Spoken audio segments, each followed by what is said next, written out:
Okay, it is starting now. Good evening, everyone. My name is Kiran Bhat, and I am your lovely host. I'm an Indian American polyglot, author, world traveler. I've been all over the world, and because of that, and because of my connections to the Indian subcontinent, I wanted to start to profile Indian artists who are doing things a little bit differently. Indian artists who might be based in India, but who are also connecting to the world and have ideas that belong to a more globalized state of reality. And so the Golchakkar is an event that we started, me and Karan, to kind of play with that thought and to play with people from this background who might also be doing things a little bit outside the Indian canon and context. So Karan might want to talk a little bit about his space, the Chakkar, before we start. So I'll leave him to that, if he's available. Thank you, Kiran. First of all, thank you to Amit, thank you to Mallika, thank you guys for joining us today. And I mean, you guys contributed to the Chakkar over the past year, contributed to excellent poetry, and I think that was the reason I got in touch with Kiran about very specifically featuring you guys on this month's Golchakkar event. So thank you for joining us. As Kiran mentioned, I am the co-founder and editor of the Chakkar.com. We are an Indian arts review. We publish a bunch of reviews on Indian film, literature, music, stuff like that. And we also publish a lot of creative works, such as poetry by the poets you're going to hear today, and fiction and stuff like that. So I would encourage anyone who's interested after this event to check out our website. But for now, I think let's put our spotlight back on the poets who will talk to us about the lockdown and the kind of creative work that the lockdown spawned. Thank you so much. I do think that there's just one or two things I want to do before we get to that. One is to encourage everyone here to also join our mailing list. We have events every month, and we really would love to have more people come to them because we're really picking a lot of Indian artists that I don't think get covered much. And it's interesting to see them talk and, express themselves, and we learn a lot from them. So if you'd like to give us your email, please put it down below, and that'll go towards our mailing lists. And we would really appreciate that. The other thing is just some house rules. First is that if you're not a speaker, please mute yourself so we don't have to hear any background noise. And if you have a question, please use the raise hand button. We'd be happy to take your question, but we'll probably save it till the very end. The thing will consist of about 45 minutes to an hour, and then afterwards the event will stop and we'll continue maybe speaking if we have things to say. But for now, we will just keep it as a question answer, short Q&A. And if it goes on, it'll go on, but we'll stop the recording within an hour. Do we have any questions before we begin? Wonderful. So let's go ahead, and we're still waiting for one of our speakers. Hopefully he will eventually come. But for now, we have the lovely Amit Saha and Mallika Bhaumik, who are very interesting poets, and we're really excited to hear from them. If you two could, and he just came as just as I was saying that. Wonderful. And we also have Dr. Subramanian, who is now joining us, just on time. So perfect. I'll ask one of you to, all of you to maybe. Oh, hello. Oh, Dr. Subramanian. Hello. Oh, Mr. Subramanian. How are you? Nice to have you now, just as we are starting. So we're just going to do a short introduction. Please tell us about yourself, very short, like what you write about, where you're from, and also just tell us what you've been doing in the lockdown as a human. Like, what has the lockdown done? How has it affected you?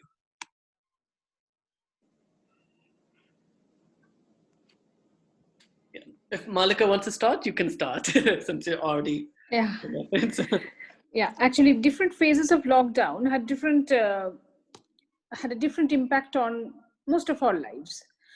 Initially, when lockdown came in, I mean, we were all we have never seen anything like this, and this was quite unprecedented. And all of a sudden, the known face of our city changed, our workplace, offices, schools, colleges, everything was shut down. We didn't know, I mean, how to go about it, we just could procure the essentials and started cooking, baking, a little bit of gardening, and doing all these things to keep ourselves busy. But there was a great fear that was lurking inside. and these kind of quarantine days. I mean, we didn't know how to but this gave us also the luxury of time. I mean, to pause and ponder about the different things of life, to go back to certain feelings. This was also the positive side of it. I mean, I cannot say positive, but this was something that was happening that was positive for many people. And at that time, the rate of infection was really low in India because everyone was inside, indoors, and we had a lot of family time to spend, a lot of time spent with each other, with the family members. Suddenly, the hectic pace of life came to a halt, as if the whole world came to a pause, and we just waited, and we just gradually got used to this new kind of life. And so I have a poem. If you ask me, I can read it out. So this, Just should wait, I? Mallika, we're going towards poetry in a second. Poetry will come Okay. in a different part, so just yes.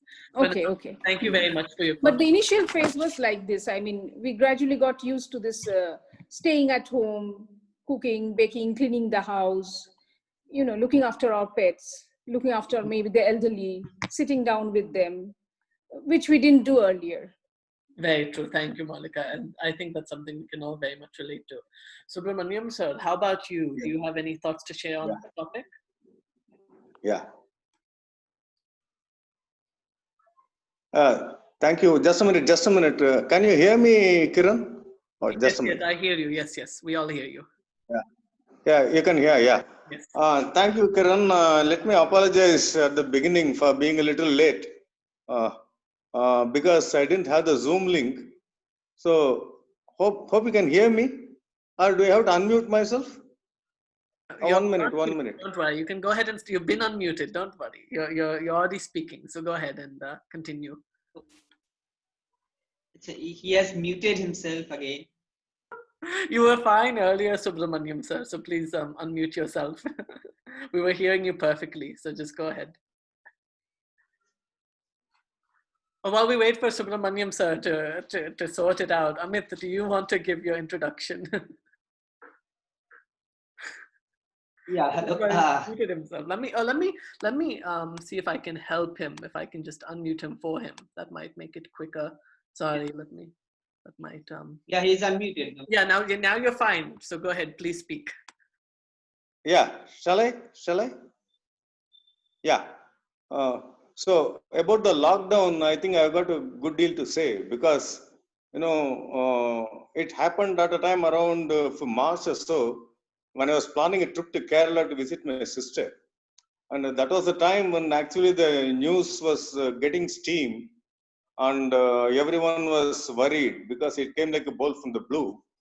And I was there in my sister's place only for 3 days, and then I had to rush back to Chennai because like there's a lot of talk going on around about the symptoms, the instructions that one has to follow, and the general scare that was observed, that could be observed across the country, especially in the places where we lived. So once I came back, like immediately I realized that what lockdown really meant, in a sense that I was cooped up indoors, and I had to go out for provisions and buying other things, groceries, and that was a time when we used to stand in queues going more than a furlong, and we were observing the social distancing. We were about how whether it is there in Fred. No, and we had to get over it. And I remember just one instance I'll state before, when I was standing in a shopping mall to buy groceries. I remember, there was a 30-ish guy who was standing just in front. And he was sweating a little bit profusely, and none of us took it seriously. But when he had the thermal scan, I was a little surprised. So were the people standing behind me, who said that, and then the thermal scan said that he was having the symptoms. So he was asked to take treatment, and he was surprised. So he immediately went away. Then some of the people were standing next to me and others saying, I mean, we don't know what it is. We never knew that something like this would be experiencing. No, I felt really sorry for the guy and was wishing him well.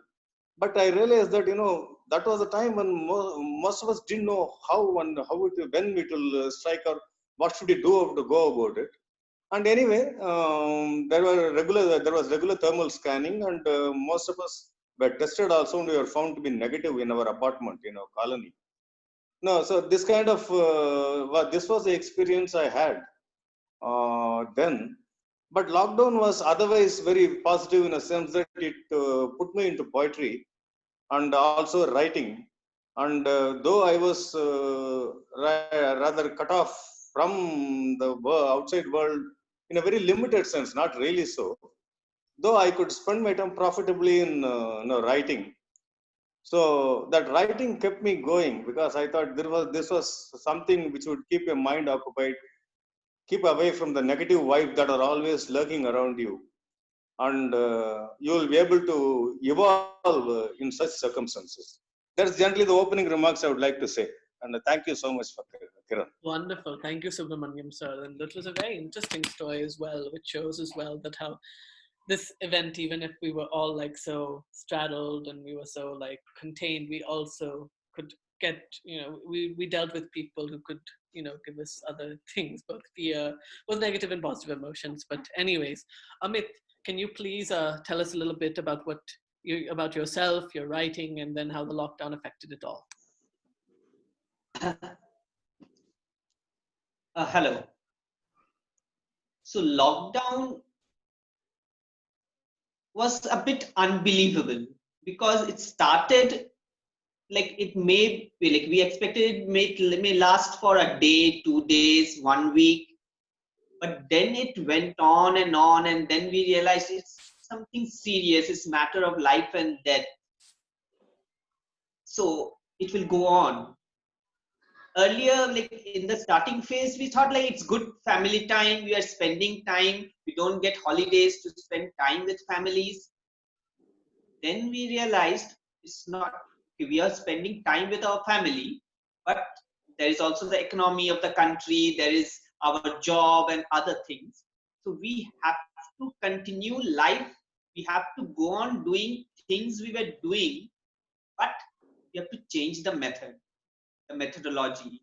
We have to, maybe something will take more precedence than others. So like there has to be something, but life has to go on. Maybe online, if I'm writing poem, I may produce a digital chapbook. I may start teaching online classes. So the things which we were doing otherwise, we kept on doing, but with different means, especially online things. Like I would be attending a discussion or gathering poetry meet or a launch physically. Now I am attending them online. And the advantage is that people from all over the world can attend. So that's the advantageous part. But obviously the connection with the physical meeting is not there. Then we all have ups and downs. So we always have something, we gain something, we lose something. Very true, Amit. You said a lot of things with a lot of depth and succinctness, which I liked. And a lot of these other points I would like to get to later because they're points I want to raise as well. For now, I think a lot of us are more interested in learning about your poems. I mean, you all three of you are wondrous poets, and all three of you, I'm sure, have written things that are of great interest during this time. So if you have something to share, we'd really love to hear it. And so, but please keep it maybe just short, like one poem, and maybe just also either before, after, share how the lockdown, like what is the thematic or like structural resonance it has with the lockdown. Maybe Subramanian sir, would you like to start for us? Yeah, I'll try. I got one in my mobile word, but I wonder whether I'll be able to open it. But if I have a difficulty in opening it, can I read it from a book? Yeah, of Will course. it, will you, Sure, sure. it won't be a problem? Why don't you take a few Yeah. minutes to sort it out and get yourself ready? In the meantime, Yeah. I'll ask someone Yeah. else to read. All right, sure. Amit, Yeah. why don't you That's right. start us off then? Yeah. That's right. Yeah, okay. Uh, uh, the lockdown was a phase where my poetry output was less. So like for others, it was a chance to write more. For me, the kind of tension and kind of worries and the stress actually made me write less. But activities around writing was more. So like I got published here and there, so many journals. I had time to submit to various places, like so best of nation nominations, this panel discussion, this, that. So activities around writing happen more. Actual writing happen less. So that's kind of uh, then Chakkar published me. Then I had a conversation over Insta with Karan. So those things happen. So the Chakkar poem I had read when I had conversation with Karan. So I'll read another poem. So the whole thing we came into focus when the situation in Italy became very like we were taken up by this what is happening in Italy. So one of the poems I wrote during the lockdown period, titled "Quarantined Night," Italy, Rome had always been in my imagination as it is the place where Keats lies buried in the Protestant cemetery. So it has the romantic aura of Keats and Rome. Then this happened. So I incorporated both those things and wrote this quarantine night. This night, I quarantined the night in the madhouse of viral nightmares between pillows of sleep and death. This night, isolated from all other nights of quarantine darkness, reminds of one who died distanced. This night, the dead poet awakes from Rome's Protestant cemetery, breaks the distant curfew of death. This night, I too break the curfew, and in my viral thought visit you to write my name in water. This night that brings a latent promise and footsteps of familiar delight is the madhouse of saddest sighs. That was one of the poems that was inspired by the lockdown. Thank Very you. good, Amit. Thank you so much. It was wonderful. I really liked it. And we'll have to talk about that global imagining a little bit later because I'm interested in it. Mallika, how about you? Do you have a poem to share with us and maybe a little bit of the conceptualization of it?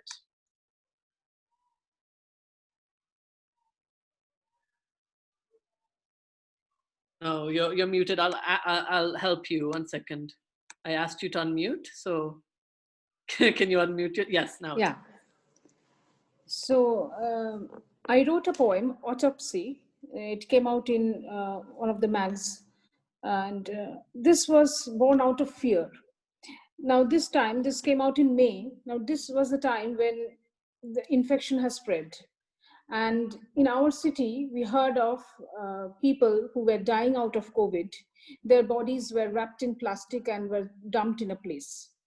And the near and dear ones had no chance to see and to say a final goodbye. So this was horrible and it hit us hard. You know, this whole thing, uh, the cruelty of it.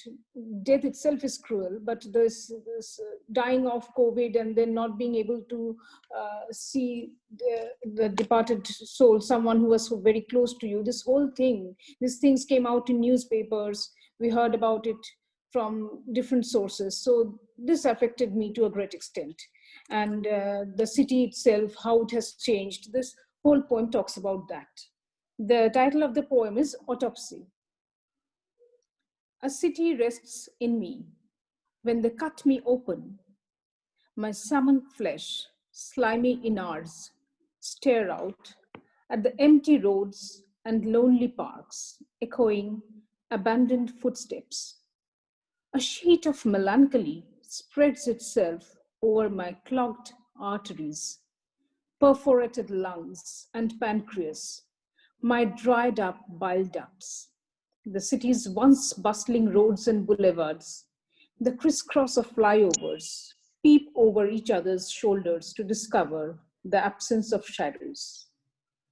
The fossil of love hides under my shut eyelids, behind shuttered windows of shops, cafes, and eateries. Vultures circle the sky where once our stories grazed day long in an unhurried calm. Tiny wavelets of sound bring in a song, sad, mournful. A minuscule of a virus swells to become a demon that holds my city in thrall. Plastic wrapped bones, their cute silence. A strange disentanglement precipitates. A stifling stillness slithers its way through the stiffening muscles. Sorrow flies out like a crane, mingles with the whiteness of death. So that was Autopsy, something that frightened me to a great extent. Yes, I really like that poem as well, Mallika. Thank you. Both of you have Thank you. wonderful poems thus far. I'm now excited to see what Subramanian has in store for us.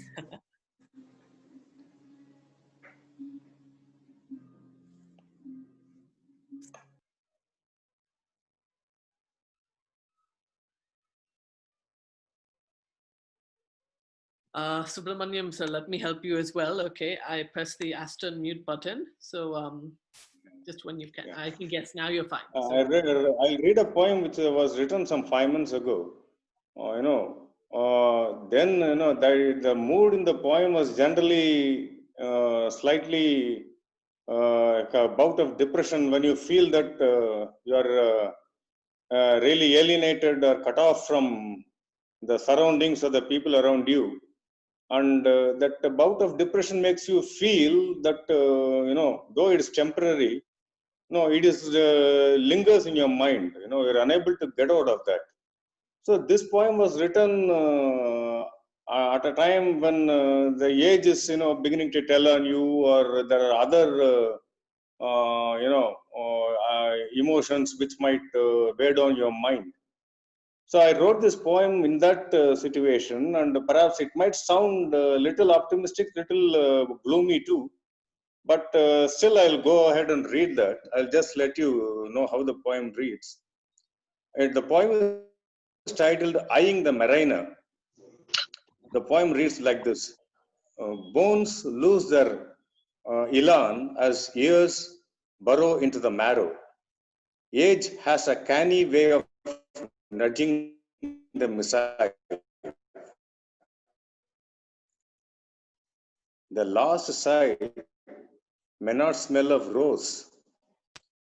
Faces that were known in the vicinity, faces that were known in jaded, their paths only crossed yours. Tempers frayed by the travails, their eyes meet that memories do not, as if a tsunami of time has left a gaping void. Have faces shriveled to a ghostly outline? Again, I'll repeat that. Have faces shriveled to a ghostly outline? A hello sounds emptier than the beating of the drum, stands out as an odd decibel, unblessed by a well-woven song, lingo losing its sap, a drifting wood. Is it now a wait only for the last moment, a weather-hewn canoe eyeing the mariner? That's it.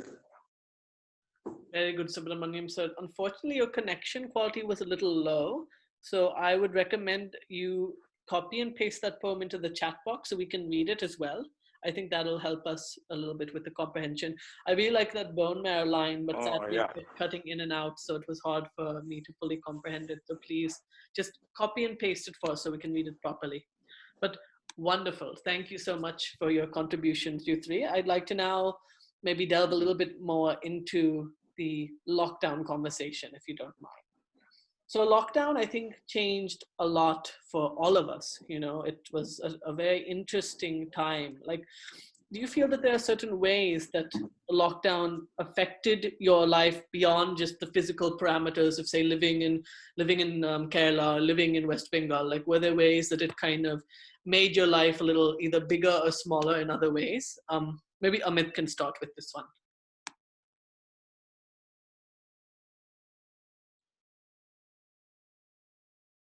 Yeah, just as I said, like the things that we did in the lockdown, where some of the things were new. Okay, like I started a online journal with Jagari Mukherjee. Then the digital chapbook. That those are the things that happened. Like during the lockdown, West Bengal also suffered a cyclone. Amphan cyclone happened in May. So that was again devastating at a time when there was a pandemic going on. So one of the poets asked me to contribute something. So I said, I have my poems to contribute. So like, then she said, like, but like, what do we do with the poems? So I made a digital chapbook, and I proceeds of those the sale of the chapbooks went into that fundraiser. So that was something innovative that I did. Then with EKL Review also, we were doing innovative things, and there were other things that happened like with intercultural poetry and performance library.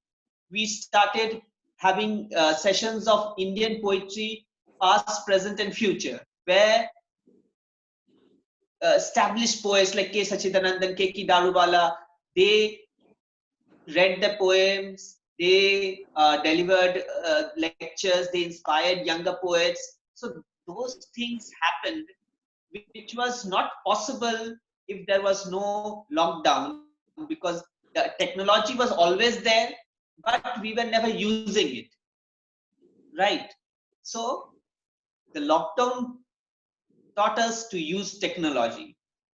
This is the way forward. Because and the lockdown is basically due to the pandemic.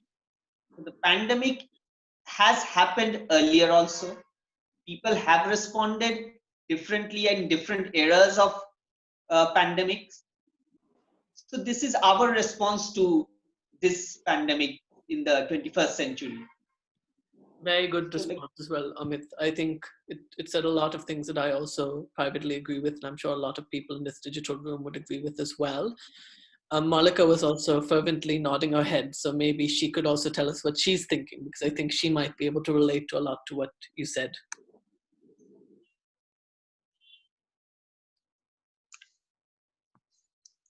Yes. Yeah. I would like to highlight one thing that happened during the pandemic, just like Amit said about Amphan, this cyclone that hit Bengal, and our city was devastated. You know, the amount of devastation that it caused was really, it was awe-inspiring. And you should have seen the streets, the uprooted trees and the buildings, the damage that it caused. But I would like to point out another thing that is the plight of this migrant workers, this section of people who go to other states to work, and just because of this lockdown, they are mainly on daily wages. So their factories and wherever they're working, those were shut down. They had no money. They were forced to travel thousands of miles to come back home. And in this hot Indian summer, on the road, some carrying the children piggybacked, and I don't know how they ate, how they did, but most of them, their resilience, their perseverance deserve a big kudos from all of us. I mean, what I wrote about it, and it came out in an anthology called Hibiscus, published by Hawakal Publishers, and they were asking for poems that will heal and empower. So this resilience, this perseverance of theirs, that kind of encouraged me to write something positive. Uh, Sort of some life force was there that they will overcome all obstacle and reach home. So this was, I think, this was something that we all Indian city-bred people, we never thought about them, that these people also exist with us. They are coming from different villages, perhaps going to some major cities of India to work, to earn their livelihood. And the pathetic condition that they were forced to face, the whole thing stirred me. Not only me, I think stirred many. So I would like to highlight this point, and whenever the poetry reading session will resume, I will read out the poem that I wrote for this anthology, Survival. So this was something that I salute their spirit. Very good, Mallika. I think that's a very, I think perseverance, and there's also something that you brought up, which is very important, that class, and like probably most of us in this room are part of that upper class that could kind of live Yes. a privileged life during the lockdown. But Yes. there are so many people who did Not know many people can afford that. I mean, while the city people, they were working with their computers, their laptops, they were going for online classes. The teachers were teaching, the students were taking classes from them. The IT professionals were working, they were getting their salaries. But these people, this section of people, those who went from their native places to some big city to earn their livelihood, they were absolutely in dire straits. They had to walk back with their families, and in this hot summer, and some of them were sprayed, chemical sprays were put on them to clean them in such a way. I mean, I personally, I just hated the way they were treated. And that's something that I think is going to be really interesting in the next few years, seeing more books published about that side of the lockdown as well, the suffering side. Yeah, those people should be. are less able to tell their story. So I'm sure some people will be but then we get into the politics of who should imagine what, and that's another complex, maybe for another Golchakkar session, in fact. But anyway, for now, however, Subramanian sir, why don't you weigh in with your thoughts? Yeah.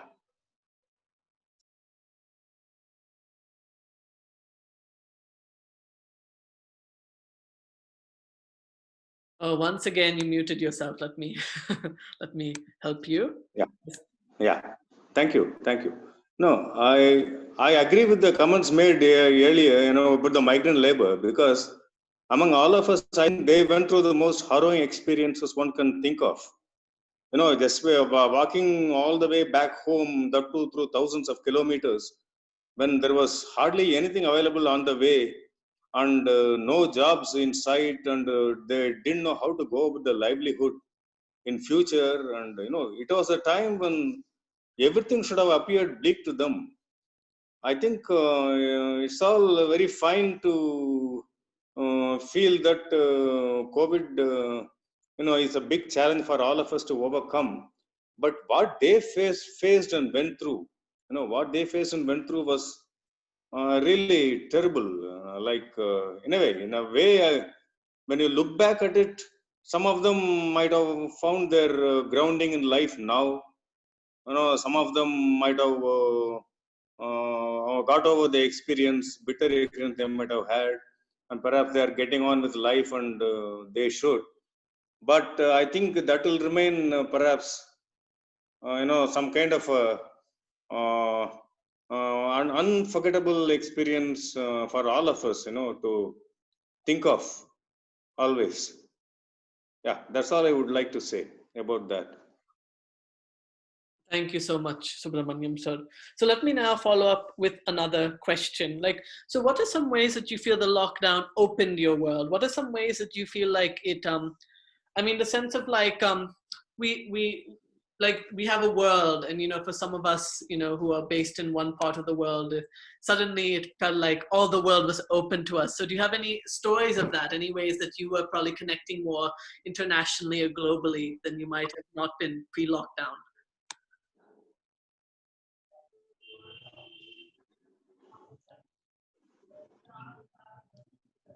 Subramanian, sir, the question was for you. Yeah. Yeah. Okay. Yeah. Uh, I mean, if going by what you were hinting at, lockdown certainly, opens up the what you call the creative side in everybody, and it's a time for you to introspect and see whether you can do something worthwhile in writing. To go back at it and perhaps improve it in some way or the other. And no, I for myself, I did do a hello, yeah, I did do a small write up, some kind of flash fiction on lockdown, especially about the gas cylinder guys, delivery boys of the LPG firms, retailers. In fact, I had some interesting experience. Recently, hello, yeah. Recently, when I got a LPG delivered after almost a fortnight, I happened to chat with the guy after tipping him off, and he told me that, sir, we have been working even on Sundays because delivery boys, take holidays, and most of them are not available. So one person has to do the job of tasks of at least 5 others on a given day, and he was working on a Sunday. So that made me think that what he is doing is, as a matter of duty, is a lot more creative, perhaps as creative as the one what I have been doing at home. Perhaps this is something worth writing about. So I did a piece on that.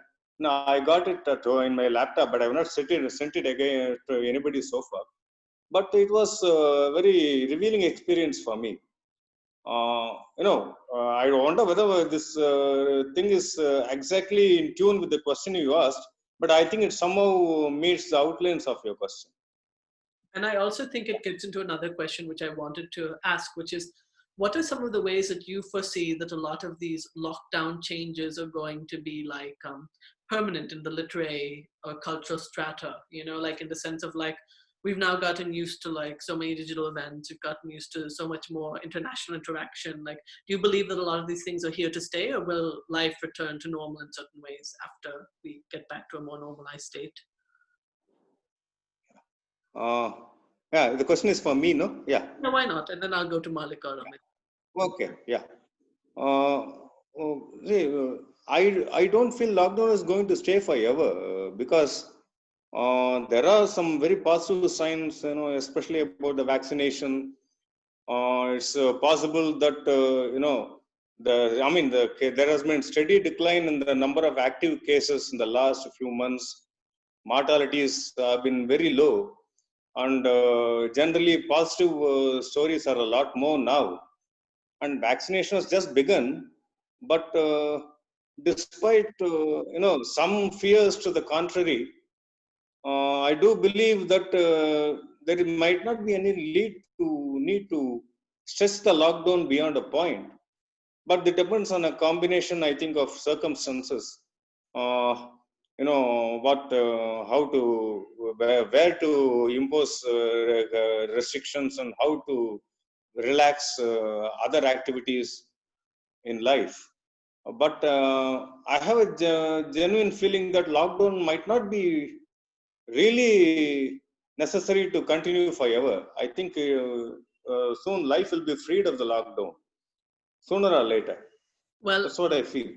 I was referring more to the cultural infrastructure, what happened culturally due to lockdown. But let me ask someone else to answer, because Yeah. we talked a lot. Mallika, how do you feel? Do you feel like a lot of things that culturally changed because of lockdown will remain permanent, or will it also go back to normal, to what it used to be?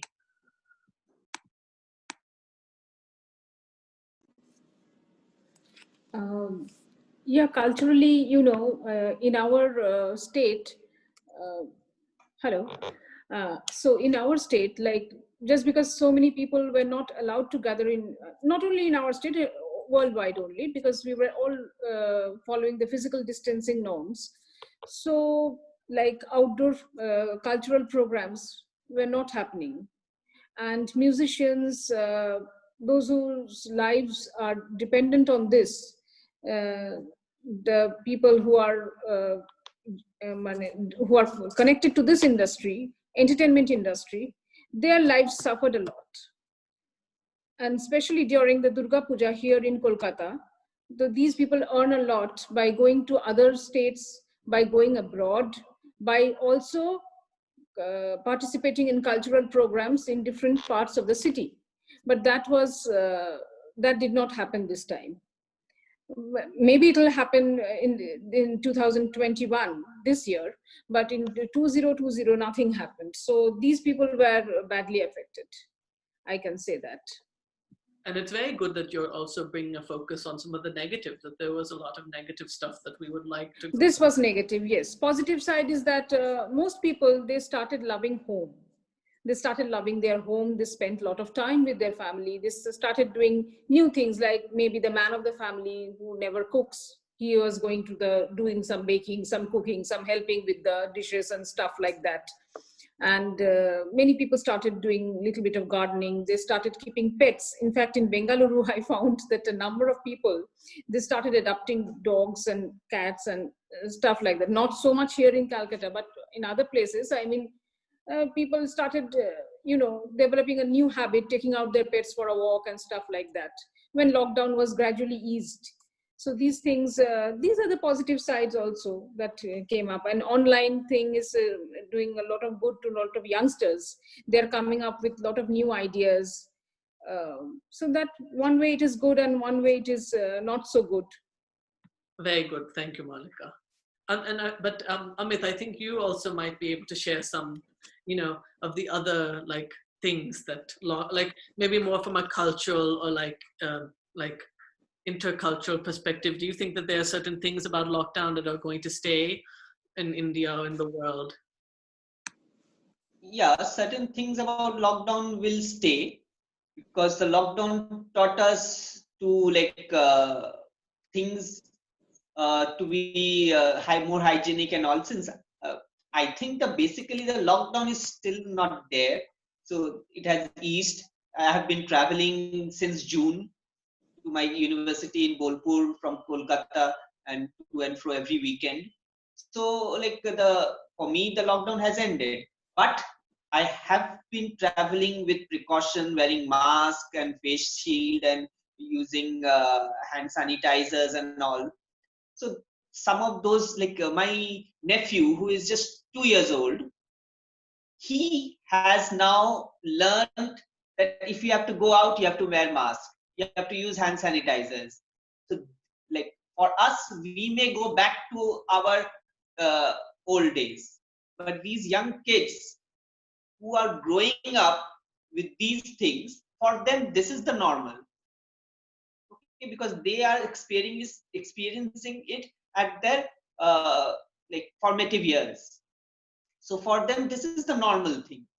So if something else will be a bit out of normal, then things like the things like Netflix, I think even after lockdown and everything is gone, these things will stay. So people have got addicted to Netflix and watching those things. People will continue watching those, and so those things are. So there are things which will go away. There are things which will stay. So, and the opening of the world, the online connection is the best thing. So I have in this lockdown period, I have had poetry live sessions from Mumbai with Kitab Khana books, a rattle poetry in USA. You are doing again for USA with Sahitya Academy in Delhi. So all these forums have become having poets from all around the world live. So that's something I hope it stays, because otherwise you cannot bring poets from USA and other places. That will be, so this is giving us a cost effective way to connect with the world. That's very true, Amit. And I think that is the biggest question for me, because, being a person who is a traveler and who was used to having a friendship that was from all over the world, for me, that was nothing new. But the lockdown, I think for a lot of people, was the first time people who live more, say, provincial lives were like suddenly having to have conversations with people in Russia or Belgium or in Brazil. And there was suddenly this feeling that there are people all over the world on the other side of me living parallel lives, and that's something that really interests me. And I think that's just the state that the world has been moving in for the last 20, 30 years. But the lockdown, I think, was really a time where all around the world, people were forced to standardize and live one life everywhere, at once. And I'm going to be curious to see how much of it goes back and how much of it doesn't, because everyone around the world, whether they're based in Nigeria, whether they're based in Australia, whether they're based in India, had to live a lockdown life. And that I'm sure that made dramatic changes, not only to the way these individual places lived, but also people around the world, how they lived, and how much then they became aware that people also around the world were forced to live this way, regardless of their locality. So I'm curious about that. I mean, having studied Australia, where I was living earlier, after the lockdown ended, life really went back to normal very quickly, and people were very happy to stay as far away from the computer as possible. So I'll be curious to see how it happens in India, if and when that time happens. But that is something we cannot answer. We can only observe it as time passes. So what I'm going to do now is I'm going to stop the recording. This will be the end of the recorded session involving our three poets, and now we'll continue on to the question answer.